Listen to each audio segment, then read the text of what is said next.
Good day, everyone. Welcome to our discussion on Software Engineering 2, which focuses on the implementation phase. I am Shilan Pacheco, your instructor for this course.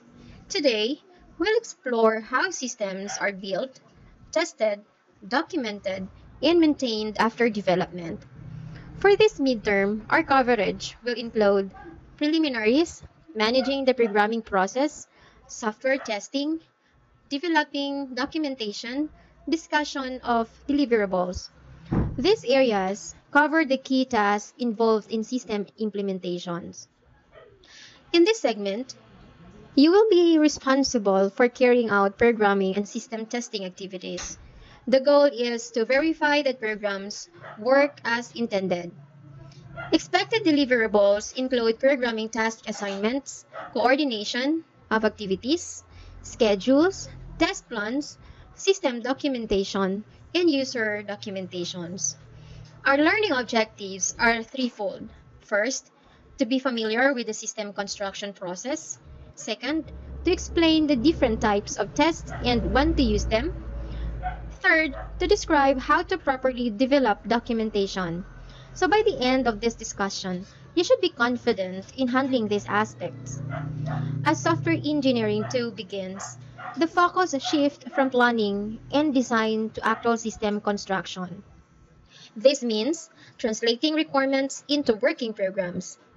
A major portion in testing, documentation, and preparing the system for operation.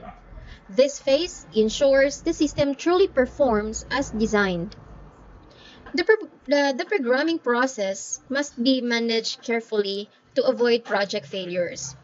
A project manager must assign tasks properly, coordinate activities, and manage schedules. So this ensures programming runs smoothly and deficiencies are corrected.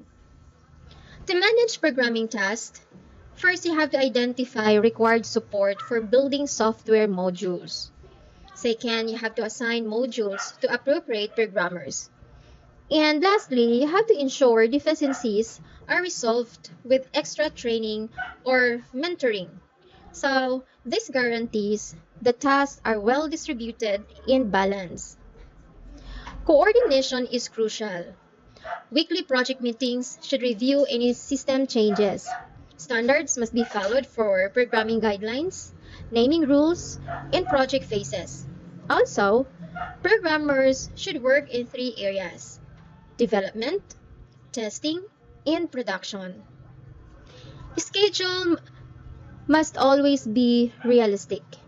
We need to watch out for scope creep or unplanned addition that delay projects. Regular monitoring and updating of schedules keeps project on track. A risk assignment should be in place to anticipate possible delays or failures. Writing code is creative, but testing and documentation often receive less attention. However, they are equally important. Testing ensures correctness, reliability, and efficiency. Professional organizations invest heavily in testing because it guarantees software quality. Next, a test plan is a detailed document that outlines all tests to be conducted. Typically, it spans 20 to 30 pages with specific pages for each test. It ensures the test cases are systematically designed and the quantity of a test is sufficient for validation. Next is unit testing focuses on testing individual module or units of code. It is done by the programmer before integration.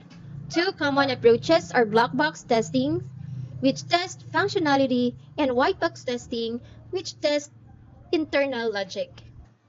Next is integration testing ensures that module work together properly. It verifies data flow and communication between components. This phase includes interface testing, verifying how module exchange data, and system-wide interactions. Next is system testing is broader, ensuring that the entire system works as a whole. This includes performance, usability, and security testing.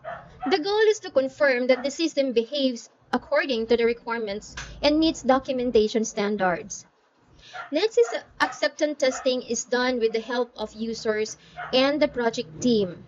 It confirms that the system is complete, fulfills the original business needs, and is capable or acceptable for actual deployment. Essentially, it validates that the system is ready for real-world use. Next is documentation is equally important. So there are two kinds. First, system documentation, which helps programmers and analysts understand the system for maintenance. Second, user documentation, which help end users operate the system. Both are essential for long-term usability. Next is documentation may include reference manuals, user guides, training manuals, and online help system. So this ensures that both technical staff and end users can effectively use and support the system. Next is when creating documentation, include logical navigation, commands, and examples. These structures helps user find what they need quickly. Documentation should be user-friendly, concise, and professionally written. So in conclusion, the success of the implementation phase relies on four key steps: assigning clear tasks, coordinating team activities, managing schedules efficiently, and continuously monitoring progress. Together, this ensures that the system is built as planned, deadlines are met, and the final software function effectively to support organizational needs. So this is the assessment task. So for this course, requires you to discuss deliverables in groups, submit progress reports, present system outputs, and you have to prepare documentations. So this task simulate the real work of software engineers during implementation. So carefully read the instructions on in the assessment task. Now, here is the rubric for evaluating deliverables. It includes 5 criteria: completeness, accuracy, clarity, analysis, and professionalism. So each has a specific points allocations, ensuring a fair and structured evaluations. Now, to make it simple, here are checklists for you. Did I include all deliverables? Is my work technically correct? Is my report clear and organized? Did I analyze and reflect on results? Is my work presented professionally? So following this will guide you toward excellent performance. So that concludes our discussion on this implementation phase of software engineering. Remember, building a system is not just about writing code. It's about testing, documenting, and ensuring the software works reliably in practice. Thank you, and God bless everyone.